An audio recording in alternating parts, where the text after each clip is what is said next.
Hey, good morning, everybody. My name is Gregg Stevens. I'm the Chief of the Army Medical Department Civilian Corps, and I want to talk to you for a little bit today about leadership philosophy. After 46 years with Army medicine, I've been in a lot of different leadership positions, and it's caused me to think about leadership, and I want to challenge you to do the same thing.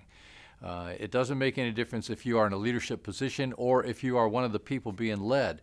There are still valid reasons for you to think about leadership. The first one is, of course, that it gives you a baseline philosophy for looking into yourself. Looking into yourself introspectively is really a difficult thing because sometimes we don't like the outcomes, but it does give us a baseline for our own perception of what leadership is and should be.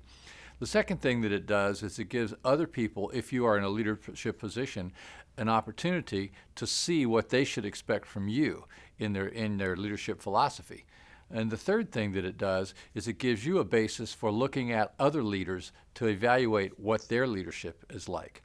So I challenge you to think about leadership philosophy, and to do that, I'm going to talk to you today about my leadership philosophy after all those years of being around Army medicine. So I have my leadership philosophy on a little card that I carry with me all the time, and I would like to take a few minutes and talk to you about it. I'm going to go through it very quickly because it's a little bit lengthier than we can do in a short video like this. So let me just walk through it, and if you have questions, we'll tell you where to contact us, okay? So to start off, I have the first tenet of my leadership philosophy is give a damn, because I firmly believe that if you do not care more about your organization, your mission, and your people than you do about yourself as a leader, then you are truly in the wrong business. The second tenet of my leadership philosophy is positivism is a force multiplier. Now, I stole that. I frankly will tell you that. I stole that from General Colin Powell. It's in his leadership briefing.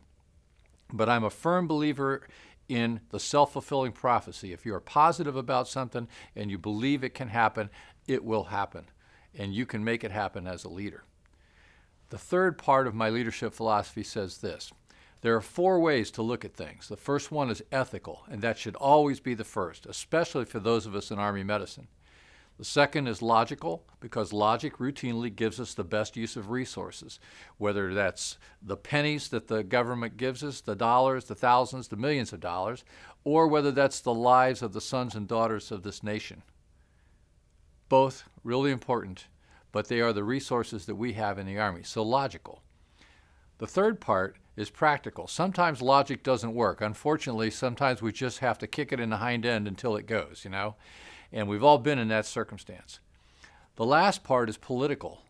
The political piece, there's always a political piece of what we do. No matter how you cut it, it's always going to be there. So we have to think about it. Doesn't mean we have to like it, doesn't mean we have to participate in it, but we absolutely must understand it. So four parts: ethical, logical, practical, and political. And the role of leadership is to keep those four things from doing this. So keeping them in order is a real challenge. And as a leader, that's truly important, and sometimes there's a cost to pay to do that. And I can bet that you all imagine just exactly what that means. The fourth part of my leadership philosophy talks about when you have a mission or task, what are the half a dozen things or so that you have to think about? So the first thing you always think about when you get a mission or task is, am I thinking about me or am I thinking about the organization? Because if you can't answer that question correctly, the rest of them don't matter. We must think about the organization because we're always going to have to contribute more to the organization and the mission than what we think we can. And we're capable of doing that. It's just that we think that we limit ourselves, and we don't really have to limit ourselves. The second thought is, who else needs to know? And I'll tell you that I stole that thought too from General Jerry Rutherford, who was the 5th Corps commander when I was commanding in Europe.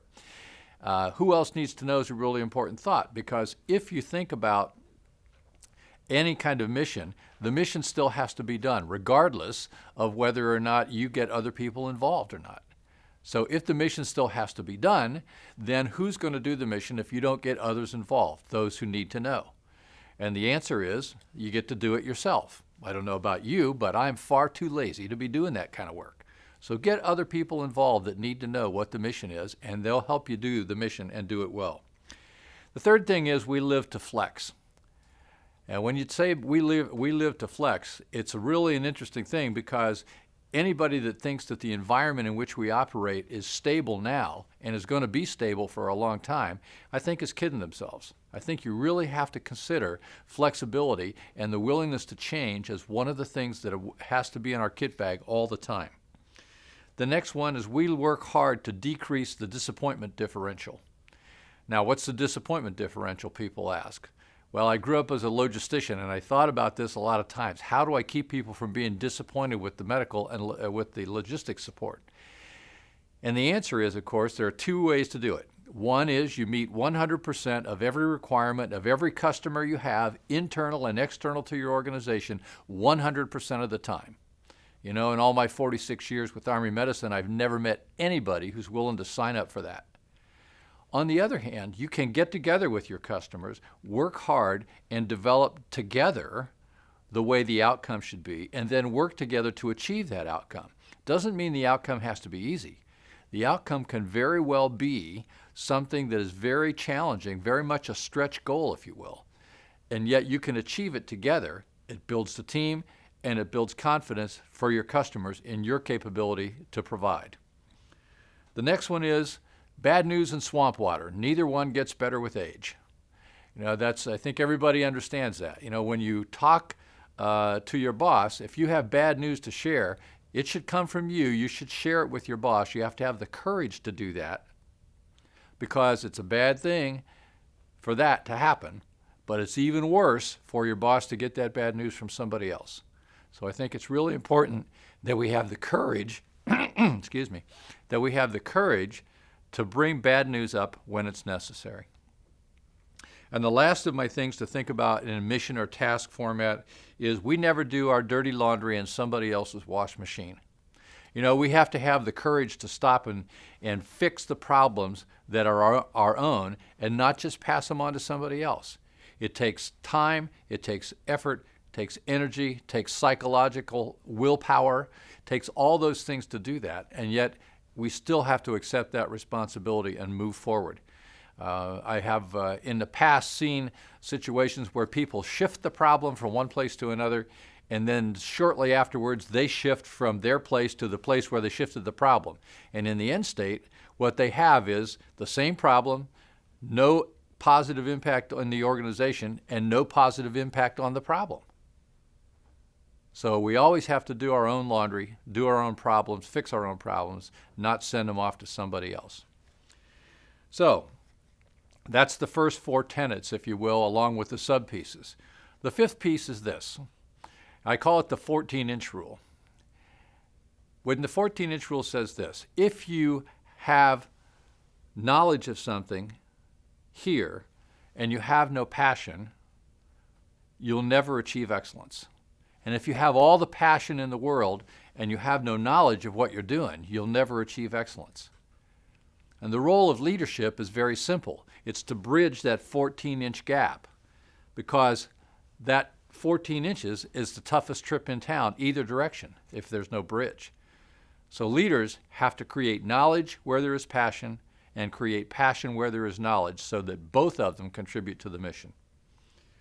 The sixth piece is to remember the "So Help Me God" clause in our contract. You know, it doesn't make any difference if you're an officer, if you're an enlisted person on our medical team, or if you're a civilian person on our medical team. We all take essentially the same oath when we come on, quote, active duty. And as a result, at the end of that oath, there's a clause that says, "So help me God." It doesn't say if it's Tuesday, doesn't say if I feel like it, it doesn't say any of those things. It just says, "So help me God." So when things get tough, we have to reach back, gather our energy, and remember the "So help me God" clause in our contract, and get on with it, whether we like it or not. That's our contribution to the mission. And that's displayed in things like loyalty, trust, faith, all sorts of different pieces that go into the mission. Okay? Now, last but not least, and this one I stole, frankly, I stole it from Lao Tzu, a Chinese philosopher, from way back in the BC in the time frame. And his statement says this. His statement says, "They will say of a great leader, 'Look what we have done.' Think about that a second. They will say of a great leader, look what we have done. Has not to do with the leader, it has to do with the people beneath the leader. You know, every leader who's ever made any sort of positive impact has always ridden to that positive impact on the shoulders of the giants beneath him or her. That's the way it is. So if you can, when you leave an organization, say, the organization's better than when I got here, I was fair while I did it, and the people around you say, hey, look what we did. That means you've been a success as a leader. Now that's a very quick run through of my leadership philosophy. There are 1,000 stories that go with every one of those tenets, if you will. And so I challenge you to think about leadership, to think about your own leadership philosophy, how that impacts you, how it impacts those around you, both above you and below you. Okay? And so people say to me all the time, hey, I'm not in a leadership position. I always ask them, okay, how many of you have children? And almost all the hands go up. So that is hands down. Okay, so one more time. How many of you are in leadership positions? And then all of a sudden, all the hands go up. So they get to understand that you have to train and you have to have a philosophy and a perspective about how you lead in the environment in which you're placed. That's what I'm challenging you to do now. Look at your leadership philosophy for your contribution to the Army Medicine team and see where you can make an impact. Now, if you have questions about my leadership philosophy, I'd be glad to talk with you about it, be glad to share them with you. All you have to do is contact our Civilian Corps office, and you can do that by reaching out to the Civilian Corps webpage. If you Google AMEDD Civilian Corps, it'll take you right to the link for the webpage. So contact us. We look forward to being in contact with you. Take care and have a blessed day.